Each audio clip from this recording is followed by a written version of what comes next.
Chazak Baruch, good morning. The Shulchan Aruch in Siman Nun Gimel speaks about the halachot, specific halachot of selecting a Hazzan, the one who leads the Bet Knesset for tefillot. Now these halachot are not specific to the high holidays, but they are obviously for the high holidays as well. He writes that a person who is a prospect to be a Hazzan should be a pleasant individual, a humble individual, and someone who the congregation is definitely fond of and likes him. And he says here, Rekan me'avirot, as much as possible, empty from sins, and also that he should have a good reputation, that even when he was younger, or even a long time ago, he always should have only good reputation and no bad reputations. He's also someone who's ma'avir amidotav, who overcomes, whether it is temptation and their character traits, to be a good person, and also to have a sweet and nice voice. And he also writes that they should be someone who is constantly involved in Torah study and knows the Tanakh quite well versed, and is reading it all the time.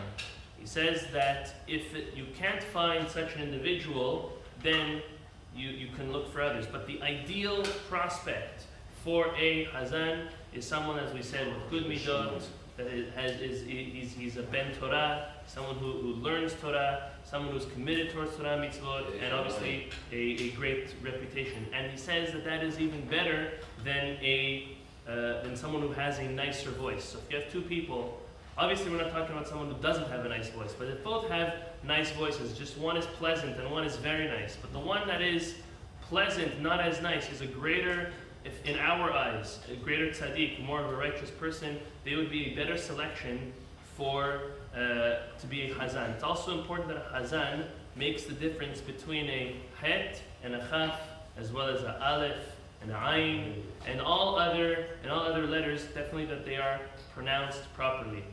Last halakha I'll mention for today is that the proper minhag is that the Hazzan, this is whether it's for Shabbat, but obviously for the Hagim, should be married. They should be married. They should be ideally 30 years of age or older, and that is again an ideal. If that's not an option, if it's not able to be found, then, or for example, if you have a Bachur Yeshiva, he's learning in Yeshiva, his life is fulfilling Torah and mitzvot, that still precedes someone who does not and is married and is over 30. So again, it seems like from the Shulchan Aruch, the Rambam says the exact same halachot. The Shulchan Aruch is literally copying the Rambam, is that what really matters is a person's intention, a person that's involved in Torah and mitzvot, again, a good reputation, a humble person, and obviously a sweet voice is obviously very important